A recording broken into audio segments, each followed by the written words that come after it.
The Kamala Harris campaign is so desperate, they invoke the Hitler thing in a comment against Trump in her closing statements. Welcome to Doug in Exile. I'm Doug TenNapel. This is the right channel. Thank you for subscribing. Here's candidate, hopefully eternal candidate, Kamala Harris.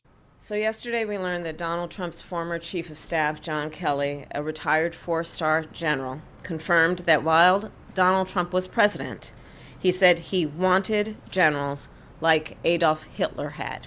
Now, it's unclear if Trump ever said this. This is the first time John Kelly's announced it, even though he supposedly said it 4 years ago. He could have warned us then if it was true. It probably will shock Kamala Harris and the rest of her campaign staff to learn that there are incumbent Democrat U.S. senators in this country right now running television ads touting all their work with this modern-day Hitler.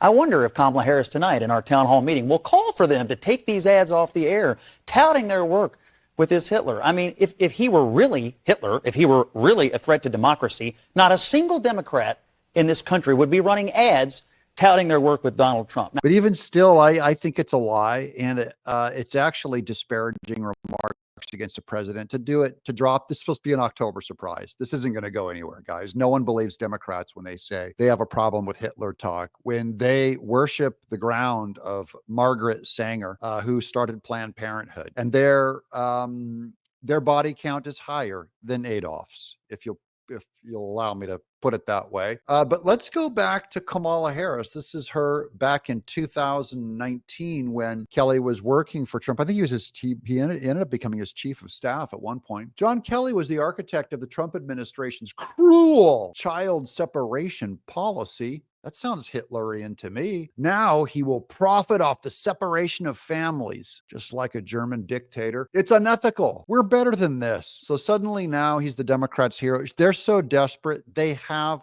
nothing. I'll explain why. Prove that they have nothing in a series of articles. This is going to be a lot of reading. At other moments, war heroes such as General Douglas, John MacArthur, and Curtis LeMay were vilified as near insurrectionists for their blistering attacks on sitting presidents. This is about, can a general attack a president? This is from Victor Davis Hanson making the case on the military code of conduct, where you had generals criticizing the president. So what had to happen? In such a climate, the Uniform Code of Military Justice, which became effective law in May of 1951, prohibits active generals from disparaging their commander-in-chief in the way perhaps MacArthur had bitterly pilloried then President Harry S. Truman over the Korean War. Article 88 of the UCMJ makes it a crime to voice contemptuous words against the president, the vice president, Congress, the Secretary of Defense, the Secretary of Military Department, the Secretary of Homeland Security, and the governor of legislature of any state. But does that apply to retired generals? Here's Victor Davis Hanson, but no one quite knows. And the debate continues over whether such codified prohibitions of free expression apply to retired generals receiving military pensions. Yet, given the spate of recent contemptuous words against the president levied from various generals, it seems that few worry about Regulation AR 2710 of the code. Retired members of a regular component of the armed forces who are entitled to pay are subject to the UCMJ, that code of conduct. See Article 2. They may be tried by courts martial for offenses committed while in retired status. He commented more than once that, that Hitler did some good things too. This is from another article. He also told the New York Times that Trump meets, quote, the general definition of a fascist, unquote. Now that's his opinion, and that would fall under that military code of conduct, disparaging the president. Quote, certainly the former president is in the far right area. He's certainly an authoritarian, admires people who are dictators. He has said that, so he certainly falls into the general definition of a fascist for sure, Kelly said. So now you know what the big brouhaha is, but look at Kamala Harris here. She looks so tired. Donald Trump said that because he does not want a military that is loyal to the United States Constitution. He wants a military that is loyal to him. Now, I think she wants one that's loyal to her, and Biden wants one loyal to him. When he asked for the 25,000 members of the National Guard to surround the White House during his inauguration, there was razor wire put up a mile around the event for him to turn against the U.S. citizens. What we've done to the unborn in this country is far more likely fascistic. What Biden did, even with forgiving student loans, that's not a presidential power. He took that power exactly like a fascist, tried to do a workaround of the law in forgiving student loans, which he does not have the president does not have the right to control those purse strings. He wants a military who will be loyal to him personally. Miley, who called the communist Chinese leader and said, if Trump launches an attack on you, I will call you and give you a warning. That's what he said. Now, this is all he said, she said behind the scenes. I don't know for certain that Miley said that. That's the understanding of what he said. That's what he boasted about. And we don't know if this John Kelly guy said it either. I assume he's lying, but I don't know that. It is deeply troubling and incredibly dangerous that Donald Trump would invoke Adolf Hitler, the man who is responsible for the deaths of 6 million Jews. I was going to say 6 million unborn babies, but that we're getting to be about 10 times that legally in America. And look, that's their state bird. That's their whole flagship of their entire campaign is the Roe v. Wade thing. And they champion it. So don't give me this fascistic dictator stuff. You guys are worse. Here's number 9, the Democrat lies and fascist lies from the book, Truth and Evidence by Jason Stanley. He's a Democrat. A Democrat culture prizes equality and equal respect.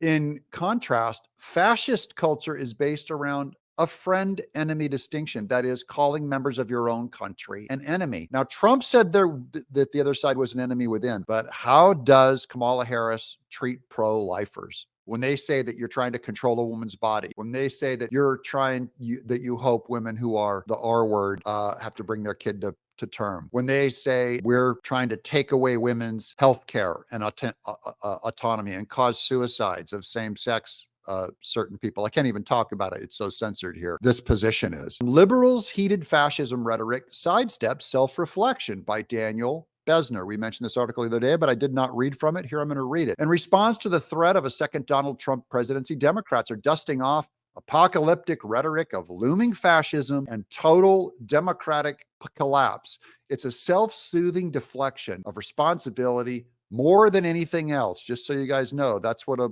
liberal would say. The fascism framework is inherently backward facing, always either relying on historical comparisons to validate its analogy or fixating on a return to the alleged norms that existed before Trump's presidency. In other words, the single-minded identification of fascism prevents liberals from developing an attractive vision for the United States' future, which is why Kamala Harris is concluding her campaign with us. She has not put together that compelling, attractive vision for America's future. So all they can do is just say, we need to get away from that fascist. It's a strategy articulated in this article that's way before this week on Trump. They predicted how the Democrats act precisely. Even if Biden defeats Trump in November, this is back when Biden was still running, before they fascistically replaced him in smoky rooms with Kamala. Absent such a vision, the Democrat Party will be stuck in the rut of cosplaying apocalyptic scenarios every time a Trump-esque candidate runs for office, with little extra energy to devote to hammering out a compelling